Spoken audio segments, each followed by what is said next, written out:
Good morning, humans. I don't know why I like calling you humans. It just makes sense for this crowd. You know, we had to distinguish ourselves from all the other forms of life. And that's what we're going to discuss this morning is life. In its most intrinsic and profound nature. Life as understood better than anyone living. From, in my opinion, the greatest living scientist on the planet. He has many fans. I'd like to think I'm the biggest. I don't know how we got in touch. It was probably reading a book. I remember when I worked in the U.S. Senate, I saw where Clarence Thomas said when he worked in the U.S. Senate, his favorite thing about it was you could call the authors and they would call you back. And so even if it had nothing to do with the boss's work, Justice Thomas would get on the phone and just call an author he wanted to talk to and say with the U.S. Senate. So I've been doing that for years. And I no longer work at the U.S. Senate, but it still works. You know, you say, let's call the big guy, just see whether you can get him. So I was fascinated by Chandra, and I saw it on the early web in the 90s. I was like, oh my gosh, there's a whole world of understanding backed by data, backed by published research, paper after paper after paper in the 80s, 70s, 80s, 90s, in nature. All of them unrefuted. From our guest in a moment, Dr. Chandra Wickramsinghe, and his collaborator of 40 or 50 years, Sir Fred Hoyle, the greatest British scientist of the 20th century. And by the time I got to know Chandra, it was right after Fred Hoyle had passed. So I didn't get a chance to meet Fred, which would have been a wonderful privilege. But I did have the wonderful privilege of knowing his collaborator and becoming a friend of his. Chandra and Fred are the fathers of the modern understanding of Panspermia. It's kind of a goofy term. Who's heard that term? A pretty good crowd for this, right? Well, I like to put it this way, you know. Aristotle probably said a lot of things, but I know he said two things that stuck. One, that the world does not, the stars and the planets and the whatnot do not revolve around us. They do not orbit us. We do not, the sun does not orbit us, we orbit the sun. Right? That we're not the center of the universe. Excuse me. He believed we were the center of the universe. It's early, folks. I actually know what the hell I'm talking about. I just can't say it. Good Lord, he believed we were the center of the universe physically. Okay? And he said, the second thing he said was that all life started in a warm little pond right here. So we were the physical center of the universe, and we were the center and origin of life. Okay, it took another 1,500 years to break that first spell and to realize our place in the cosmos was not particularly significant, at least in a physical sense. That the sun was the center of our solar system, and et cetera. So we're humbled. He was dead wrong, and then we humbled ourselves and understood our position physically. But that warm little pond, and it started right here thing, it stuck another 500 years and sticks this morning, right? So we haven't humbled ourselves in that regard. We still have the arrogant, self-centered belief that life began here, and even people that believe in aliens, and probably most of the room, including myself, believe maybe their life began somewhere else. Well, Chandra's going to tell us why that's not all true. Life is a cosmic phenomenon, and it's omnipotent through the universe. It's literally everywhere, and some of the everywheres will surprise you. So, Chandra, that first spell about our physical position was broken by Copernicus and Galileo, right? Chandra is our Copernicus, right? He provided the proof to break the paradigm that life began here. And how was it received? In a sense, well, there are many people that could have claimed such things and never gotten published in Nature 75 times, right? But those 75 papers didn't receive any rebuttals. It received the rebuttal of silence and ignoring it and hoping it would go away because it flipped things so hard. So, without any further detailed introduction, I'd like him to talk about his biography himself in this case. I hope he will do us that privilege. I'd like to bring on Dr. Chandra Wickramsinghe.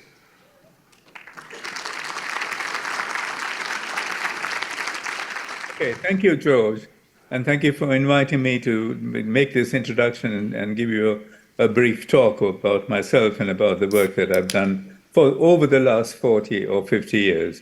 I wish I was there with you, with those teeming masses of enthusiasts about the cosmic life in the universe and about the cosmos, but that was not to be, maybe on a different occasion, another occasion.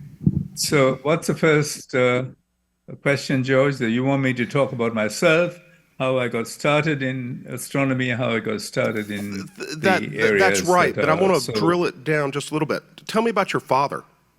Okay. It is Father's Day. Happy Father's Day, everyone. Right? Oh, happy Father's Day. Yeah. Yeah, I was born in Ceylon. It was called Ceylon then. It was part of the British Empire. And my father was a product of that British Empire. He was a brilliant scholar.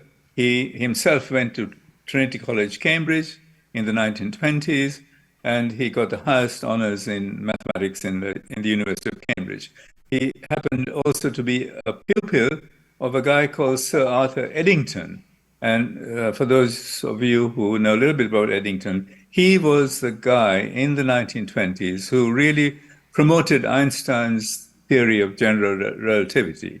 And it was Eddington who led an expedition to South Africa to test one of the predictions of the theory of relativity, general relativity, which was that starlight would bend if it passes close to the sun. So you got to look at a distant star that appeared close to the limb of the sun and make a measurement as to whether it was bent. The light was bent as it passed the sun. And this was an experiment that was really historic. And the experiment was done by Eddington and his team, and they proved that light is bent, and therefore that the general theory of relativity had to be taken seriously. So that was the guy with whom my father had a collaboration for about 3 years. And unfortunately, my father did not go into academia, although he got the highest honors in mathematics and astronomy in Cambridge. He became an Indian civil servant, which was a very highly prized job that you apply for and sit examinations and so on. And he was posted to India as a representative of the imperial government at the time. So that was my that's my father's early career. And then he was fed up with India because India was in turmoil in the late 1920s, early 1930s. They were trying to get rid of the British, so he was regarded as one of the British stooges, and so he didn't really like being any longer in India, and he returned to Sri Lanka. And that's where he married my mother, and then I was born in 1939. So these are my very early recollections. I've got 3 brothers in my family who are all academics, quite remarkably. 2 years younger than me was a really eminent medical scholar who became professor at Imperial College London in some cancer research and so on. And then next in the line, I'll talk a little bit about him. He's a guy called Dal Wickramsinghe, who also became a mathematician and an astronomer, and he became professor at the Australian National University. And he was, in a way, complicit in trying to prove that our theory of life in the universe, life in space, was correct. And he used his influence to turn the biggest telescope in the world at the time which is the Anglo-Australian telescope, to look at certain stars and test a prediction that we had made, if the stuff in space was comprised of living material. So that's my family. And my very youngest brother, who's 10 years younger than me, is a distinguished professor in nanotechnology at the University of California in the USA, with huge numbers of honors and so on. So that's a rather strange kind of zoo into which I was born, and I was the eldest, and so I set the trend, I think, for the other guys. Throughout my teenage years, I wasn't really sure whether I wanted to do mathematics or science or astronomy or become a poet. And I really thought seriously about poetry and writing poetry. I published some poems as well. But fortunately for me, it turned out that I was really turned on into astronomy after reading a book by Fred Hoyle, no other than Fred Hoyle himself, a little slim volume that came my way when I was just, I think, 15 or just about 15. And it is a book called The Nature of the Universe. And this was a collection of essays that Fred had published, a very slim volume. And having read that, I decided that this is what I really want to do. I want to find out what there is outside the Earth, outside the sun, outside in the solar system and beyond. And so I would like to become an astronomer. And of course, all my teachers, and except my parents and my father, all my teachers thought that I was mad, that I would be totally unemployed and I would go into an asylum if I did this. But I nevertheless persisted. And so I went to the university in my home country, which is the only university then, called the University of Ceylon in Colombo, not very far from my home, in fact. And I studied mathematics with a lot of astronomy thrown in. I then took an examination in 1959, and I did so well in that examination, degree examination, to get my bachelor's degree with super first-class honors, that the British government offered me what was called a Commonwealth Scholarship to any university in the UK that I chose to continue my studies, if I wished to do a PhD. And so naturally, I chose Cambridge, my father's old college, which was Trinity College. I applied to them and I got a place there, and I won the scholarship to Trinity College. How old were you, Chandra? I was just 17, 17, 18. A 17-year-old in Ceylon, and all of a sudden the Queen sends you an invitation to come to her school. No, it's not the Queen. She later made him I might add, I just got to say, just so people know this off the bat, see at the bottom third, it said Chandra Wickramsinghe, MBE. He was awarded a member of the British Empire by the King. Was he the king yet, or was it right? That's right, yeah, he was the king. Yeah, just last year. Yeah, right? I've got a picture. Yeah. But this is a picture. Yeah. Look at that. Oh. Look at that. Of me and the king himself. Anyway, that's my early background, and I came to Cambridge, and then I met up with Fred Hoyle, my long-term sort of hero in science, and he immediately decided that he would take me on as his personal research student. So Fred Hoyle, from 1960 onwards, became my mentor at the University of Cambridge, and I started working with him and doing various projects. And my first project was not on panspermia, not on life in the universe, but on the nature of the magnetic field of the sun. And this might sound really technical and boring. There was a problem that the sun's magnetic field, which is like a sort of bar magnet field, reverses ever so often in a regular fashion. And I was trying to model that, and that's what I did. And I published a paper in a very reputable journal saying this is the way it happens. But having done that, I decided that this is not really very exciting. I mean, how would I like to spend my whole career in science, thinking about the sun and how its magnetic field varied. So I went to Fred and asked him what other problems there were. And he then directed me to another problem, which initially, at the beginning, would also sound a bit boring. What he told me was that if you look at the night sky, if you go to a dark side and look at the night sky, you see this huge band of stars across, which is the Milky Way, which is the galaxy to which we belong. The sun is just one of those stars, and we are looking at it from this perspective of the sun, basically. This is our own island universe, as it used to be called. And in between the stars and bunches and bunches of stars, there are huge patches, dark patches of obscuration, right? They look like sacks of coal, elephants' trunks, and horses' heads, and so on. So this was what was known in 1960, and astronomers had a very definite view on what these things were made of. They said they are trillions upon trillions of tiny ice particles, ice grains like you have in the clouds of the Earth's atmosphere. If you look at one of the clouds that you see outside, the white clouds, they are made of ice particles, many, many trillions of ice particles. And so they thought that this is the same thing that existed in deep space and in between the stars. And I decided I was going to explore that.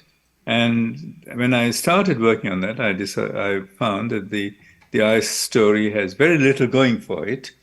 And after about a year and a half of study, research, reading, looking at all the data and so on, I concluded that the dust was carbonaceous, made largely of the element carbon. And so this was the beginning of the whole story of panspermia. To start with, in 1962, Fred and I published a paper saying that cosmic dust is no longer considered to be ice, and cannot be ice, particles of ice. It had to be carbonaceous particles, probably like the soot that you get from a coal fire, right? So that was the situation in 1962. How was that received initially? Because I know that how the story ends with that, but how was it received initially when you said that? It was violently resisted. I kept going to conferences in the U.S., and there was a guy called Mayor Greenberg at Troy in New York who held the fort, and he thought he had the last word on what the dust was made of. And for him, it was just ice and ice and ice and more ice. And so we had a huge fight. But we made predictions. In science, you have a theory. You predict that certain things could be looked for. And if they are found, then your theory has acquired some credibility. So we made many, many predictions. And it was, of course, the dawn of the space age. Before the 1960s, there was no astronomical observation below except from the ground. And now we had balloons flying over in the stratosphere, instruments that could take measurements of stars and so on. So from the first space experiments, or experiments from above the Earth, it turned out that a lot of data came to show that I was right and Mayor Greenberg in Troy, New York, was wrong. And this was a big confrontation. So I kept going to conferences, and there were, of course, in the United States, there were many supporters as well. But my Greenberg lobby was very, very strong, almost to his death in the 1980s, late 1980s. Anyway, that's the way it started. But it was so enthralling, the process of trying to figure out what this dark material was made of, right? Because it's not a trivial amount of material in the clouds. It makes up, believe it or not, something like 1% of the mass of the entire galaxy. 1% of the mass of all the stars and the whole galaxy is made up of this stuff that is in the form of microscopic dust particles, each particle being the size of a bacterium, basically. Right, and I'll come to the bacteria story later. But these are carbonaceous particles. And so I was impelled in my sort of determined to make more and more discoveries that would enlighten us as to what these dust grains are. So in the late 1960s, our work was getting so exciting and published in Nature, in best journals and so on, that one of the colleges decided to elect me to a fellowship. And in those days, election to fellowships in colleges was quite a prestigious thing. So I became a fellow of Jesus College, Cambridge, in 1964 after my PhD, and I remained in Cambridge working on these matters till 1973-74. So that was the sort of track of my life, scientific life. But through that period, through the decade 1962 to 1973, what happened for the dust grain story is really very interesting, because we started demolishing the ice grains. Then we had the carbon grains, which we thought initially was soot. And then those grains became more and more organic. And by 1974, we published a paper in Nature to say that the dust grains in space are comprised of organic polymers, very similar to biological polymers. So that was really the major turning point in this whole story. And when we published this in Nature, of course, there was huge furore in the scientific world. Even people like Carl Sagan said that, no, this cannot be true. How can these complex organics survive in deep space and so on, right? So all this was happening, and we had very few supporters, but I decided that, and Fred decided that if this is the correct way, if this is the correct path to discovering a truth, we better stick to it. And that's what we did against all the opposition over the years. So that's my beginning. And what should I next say?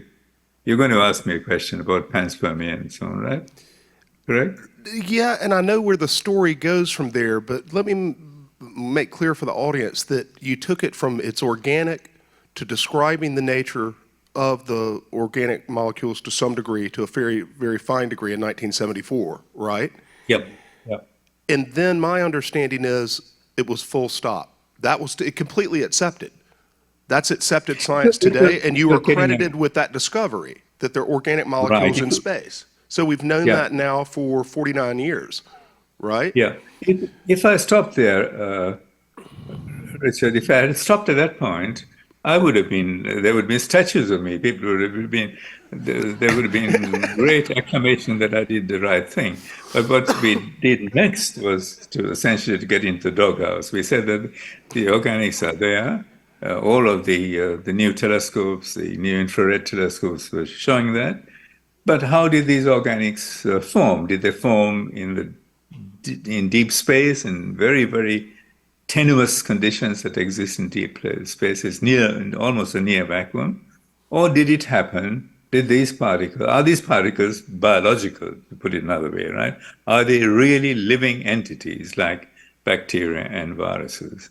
And then we had about a year and a half studying all of the old ideas that have been in the literature about the nature of bacteria and the composition of bacteria, the spectral properties of bacteria.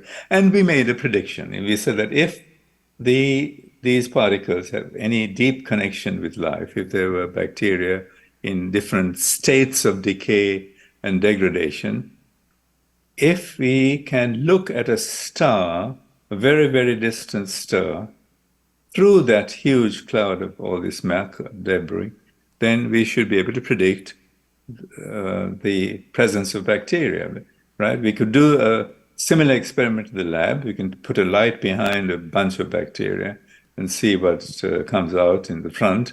And this is in the infrared, of course, right? And do the same thing in astronomy. And we made then proposals to all of the big telescopes in the US, in the UK, in Europe. And the answer that Fred and I got was, we don't want to waste our time on this stupid project. Everyone knows that life started on the Earth and There's nothing out there except just muck that forms without the intervention of any biology. So the next thing I did was I told you I had a brother who became an astronomer, professor of astronomy in Australia and Canberra. So we turned to him. We invited him to Cardiff. Fred Hoyle and I met him over a week, and we impressed on him the absolute importance of an observation that he can make at the Anglo-Australian telescope, which at the time was the most powerful telescope in the world. So this was a prediction that we had for bacteria. And Darl went back and with his colleague David Allen made the observation, and he found an agreement with the prediction to such a fine degree that if you got to be mad to say that this is meaningless, but that's what people said. Oh, they said that this just shows this fit between the points and the predictions and the curve shows that there are organic molecules in space in the proportions that you have in living material, in exactly the right proportions and so on. So that was the end of the story as far as the establishment was concerned. They did not really want to take it any further. So this is then the point at which we really hammered the Panspermia argument, because we looked at the literature, we looked at the history of Panspermia. It has a very ancient history. It goes back in Western Europe. It goes back to before the 5th century of the Common Era, and to a philosopher called Anaxagoras, who said that life is everywhere. Panspermia, pans is sort of spanning the universe. Spermia meaning spermata meaning seeds. So seeds everywhere. So what he said was, Anaxagoras said, was that the seeds of life are eternally present in the universe. They take root whenever conditions are appropriate. But unfortunately, I think George mentioned Aristotle earlier. Aristotle came 200 years later, and he became the most influential philosopher in Western Europe for the next 1500 years. Right? He argued that the Earth was at the center of the universe, and he argued that life arose spontaneously on the Earth. Like one of the analogies, really interesting analogies, was his statement that fireflies, right, those twinkling fireflies, emerge from a mixture of warm earth and morning dew as an example of the spontaneous generation. So this was in the 5th century. Chandra, if I may, Fred had his iconic statement on the likelihood of molecules interacting such that we would obtain life on Earth. How did he describe that likelihood? Oh yeah, that was a great. He wrote it in one of his books, and then we repeated that in many of our other essays and so on. He said that the origin of life from non-life, given all the components of non-life, right, amino acids and nucleotides and so on, is like a tornado blowing through a junkyard. A junkyard has all the screws and bits and pieces that could make an airplane. The tornado blowing through a junkyard and making a fully working Boeing 747 at the time, right? This was a highly unlikely situation. A highly impossible, utterly impossible event. And so that has gone down in history for a long time. The other analogy that we made was that it's like giving 50 people, I don't know whether your audience knows, remembers the Rubik Cube, right? Where you twist the cube and get all the colors on the faces. It's like getting 50 people in a room and asking them to turn all these Rubik cubes and get the solution in one move. Anyway, that's, I think, the Jumbo 747 or whatever is much more to the point. So that's what we had, and it is an improbability of life that continued to haunt us right through the whole of our careers. And what really was staggering was the utter obstinacy of the scientific establishment to accept this as being an obvious truth, right? People were very well versed in statistics and probability theory, and so why didn't they just look at the improbability of the event that they're arguing happened on the Earth? If it did happen, I mean, you can rule out that extremely improbable events happen. So if it did happen on the Earth, then it would never be repeated anywhere else in the universe. And I think, as far as UFOs and so on are concerned, they would not exist, and we would be hopelessly alone in the cosmos unless we ourselves sort of take off in rockets and spaceships and populate these other places. So that's what was around following this. So I don't know, amongst the other points that you raised in your questions, the number of papers. Chandra, could actually, since this conference has a focus on catastrophes and comets and such, tell us about the relationship of life and comets. Oh, life and comets. I mean, we think that comets are the carriers of life. There's no question about it. If you look at the history of life on Earth, right, the Earth formed from the collisions of cometary bodies, asteroids, and so on, in a furious state of disarray that happened very close to the beginning of the solar system, 4.5 billion years ago, right? And up to about from 4.5 billion years ago to 4.2 billion years ago, the Earth was a very, very troubled place. There were impacts happening every other week, maybe, very, very frequent, and it's almost a cauldron, a burning site of fires and a few oceans, because the comets were also impacting. Comets contained water, and they dumped bits of water. But what has recently been discovered, and this is only about 10, 12 years ago, is that in the oldest rocks that formed, right, during this collision period in the Earth's early history, we find the first evidence of life, of microscopic life forms. And they are exposed in rocks that are now being studied both in North Canada and in Australia. And mostly in Australia, they've been finding within bits of rock and within crystals of zircon, they've been finding carbon blobs that have the right sizes for bacteria and the right isotopic composition for bacteria. So there's no dispute that these are bacterial fossils found at 4.2 billion years ago during a period of huge turmoil on the Earth, during a period of impacts. What happens later through the history of the Earth is also really very interesting because it connects with the Cosmic Summit, connects with the story of impacts.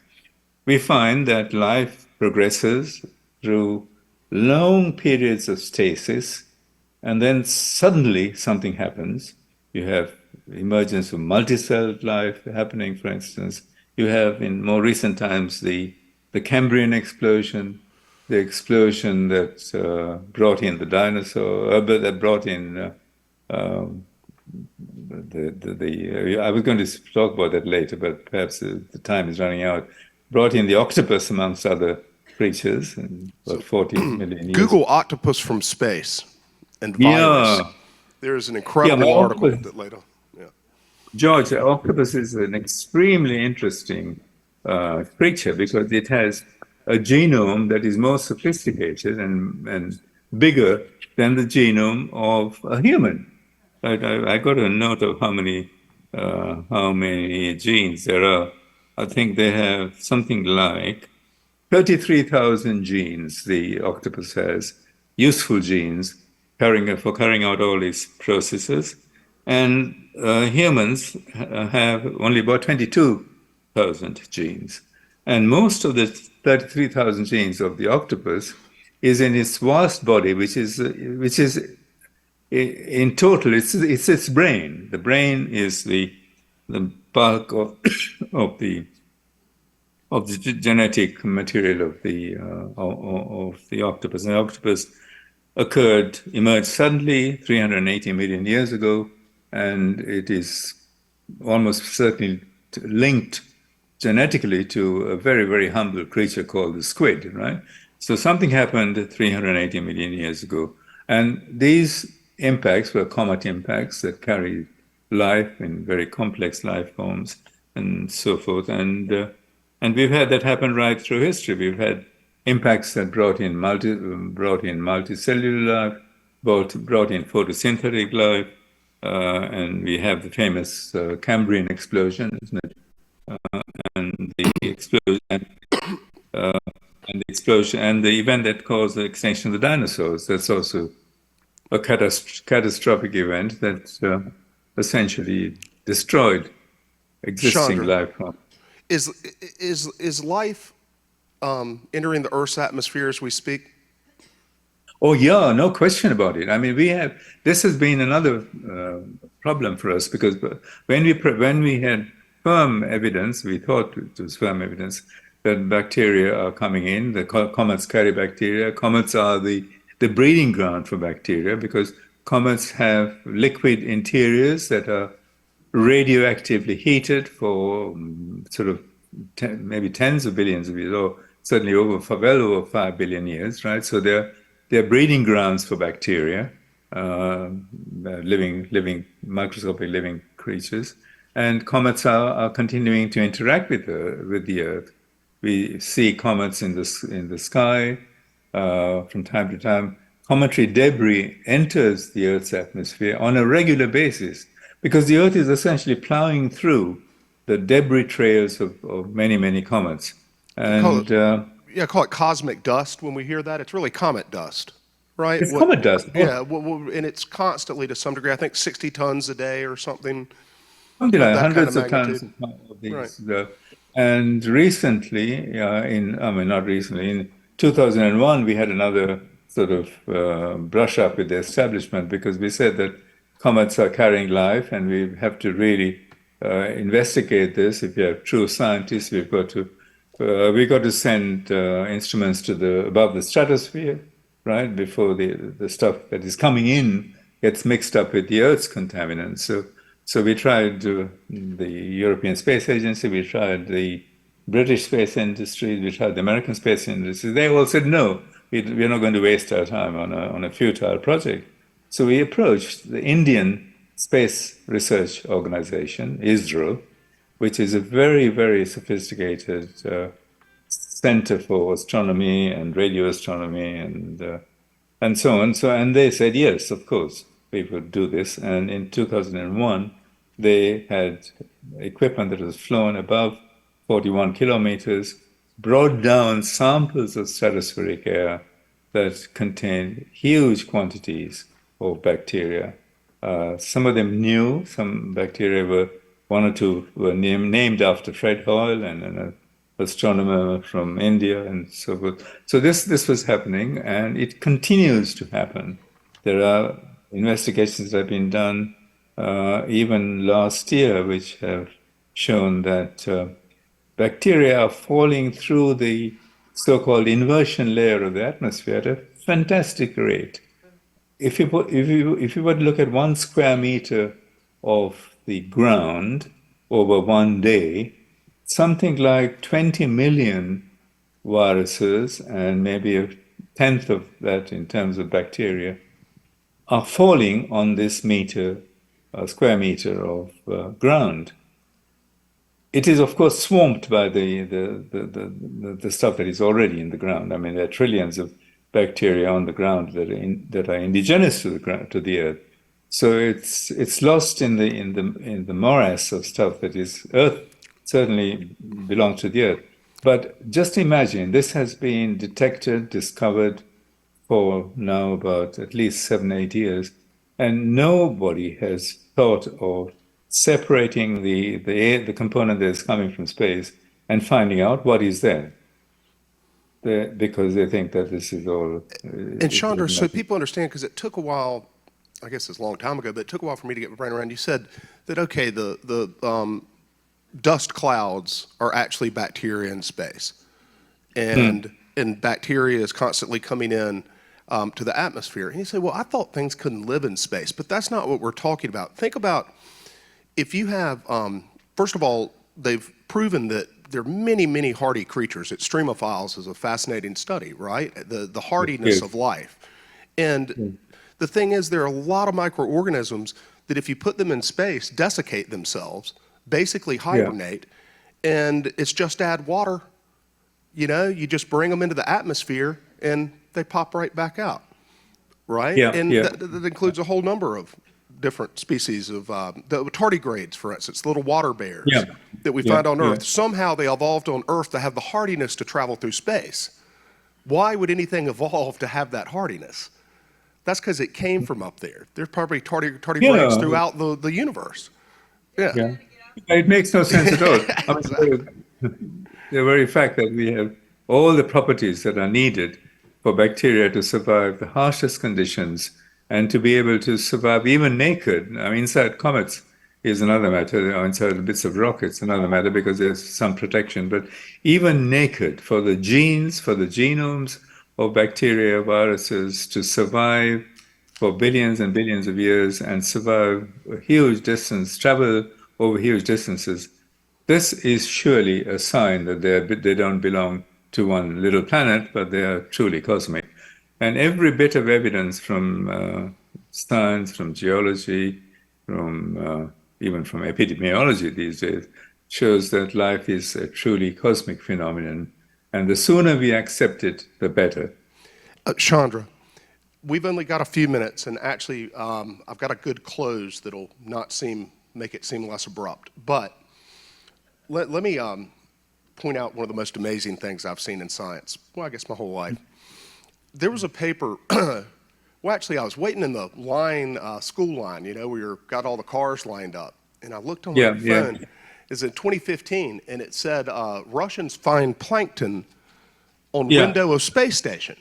I said, holy shit, Chandra is finally vindicated. Here we have it. They have found evidence of microbial life, and it's right on the window. They actually, what they did was, there's a big window, big observation window on the International Space Station. And the Russians took, funny enough, tampons was what they used.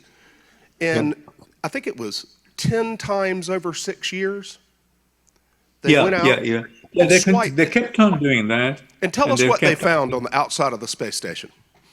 Well, they found bacteria. They found also manner of bacterial species. Some of them they didn't even dare publish because it was so. But I made contact with the principal investigator, and she, a woman, was very keen to sort of keep in touch with me. And we have, in fact, written a paper together. She's a collaborator on a paper in which we argue that there's no way in which these bacteria on the windows of the space station could have been lifted from the ground. I mean, the American point of view is that they have been splashed on the surface of the space station by either astronauts who were going in and out of the space station, or from just geological or geophysical events. I think that is just totally bizarre. There's no evidence for that. There's no science that would support that. So folks, they were saying, if I may, Chandra, that so they find this material, and then you're stuck, how do we explain it? And the first paper came out that was all Russian scientists. So they're reporting this, and these are legit people because they have their hands on material from the space station, right? So they publish a paper, and you can kind of understand that's pretty big news. They equivocated. They said, well, there are only two possibilities. Either it came from above or it came from below. And we don't know, the mechanism is unknown how it could come from below. And of course, coming from above would be entirely heretical. So we must discover a way that it somehow comes from the ground and comes to the space station. And real quick, Chandra, if I can. Then, so paper equivocates, led by T.V. Grupenikova, right? Believe it or not, Bacteria in the World's Oceans. The biggest scientific paper in the history of scientific literature, and it, like crickets. Okay. So, but she equivocated, I think probably, just for, the same pressures that make you tone down amazing discoveries. But then she turned around and published another paper with Chandra and said, it is unquestionably came from above, in my opinion. So the lead scientist that for whatever reason was forced to equivocate, then turned around, Russian scientist, and published with Chandra and his team and said, basically, I was under some undue pressure, I suppose. And it did come from above. Go ahead and elaborate, Chandra. I'm sorry to take that time. No, I mean, you did a fantastic job. I mean, in Russia, you really cannot. The scientists are great. I mean, they're really great scientists have been there, still are there in Russia, but they're under the command of administration that is not very nice, to say the least, isn't it? Do you think that Dr. Grebennikova since she did discover the first evidence for extraterrestrial life, that's what that would be, the first hard evidence? I would argue that. I think Yes. this was unquestionably. I mean, we had discovered these things that I referred to from the Indian Space Research Organization, but that was at a height of 40 kilometers. The Russian stuff is at 400 kilometers. No way in which you could even dream of this being lifted from the ground. So, Chandra, do you think that she would come to the Cosmic Summit next year, and will you help us I get an would do invitation? that. I would send, if I were you, I would send her an invitation. If she is not, I mean, we never know with Russia whether things are possible or not, but it's really worth a try. Well, in a related invitation, will you join us at the Cosmic Summit next year, and will Most, you keynote the conference? most certainly, with pleasure. I think the stuff I mean, in a document that is in the archives of Fred Hoyle's writings and stuff in St. John's College, Cambridge, he has a note in which he said that by far the most important research that he's done is on the origins of life and the cosmic origins of life. It's and with me, he names me, and it's far more important than all his work on nucleosynthesis that people are giving him awards and accolades and so on. And that's nothing compared with essentially discovering our own origins as living creatures in the universe. Isn't it cool the privileges we can have because we're open-minded? Next year we'll be in the presence of the man who placed his life in the correct position in the universe, and then the woman, if we are so lucky, who provided the actual physical evidence of that from the space station. So that's a Cosmic Summit kind of thing right there, brother. Absolutely, George. I think you're doing a great job there. The Cosmic Summit is a sort of crowning moment for you in terms of what you've done for. We didn't get a chance of talking about the dinosaurs and so on, but maybe next time. Well, that's why I said I looked at this and I said, there is no way within an hour we can come anywhere near what's needed from Chandra, but it's only going to be a teaser for next year anyway, so you got to leave people wanting, right? Okay, Yeah, so we're going to welcome Chandra Wickramsinghe at the 2024 Cosmic Summit as the keynote. Thank you. Thank you so much, Chandra. We've got a wonderful group of speakers. I'm sorry I didn't set you up with the live stream because you could have kind of joined us and seen this, but I'm going to send you the live stream. We've got all of this recorded. And we had Okay. we had wonderful 14 full hours of program yesterday, and we're going to do that again today. And we kicked it off in a fantastic manner today, and thank you so much, sir. Okay. I look forward to being in touch throughout the year and then welcoming you to the States. Okay, great. Yeah, okay. Okay, thanks, Ryan. Thanks. I hope it went okay. Okay.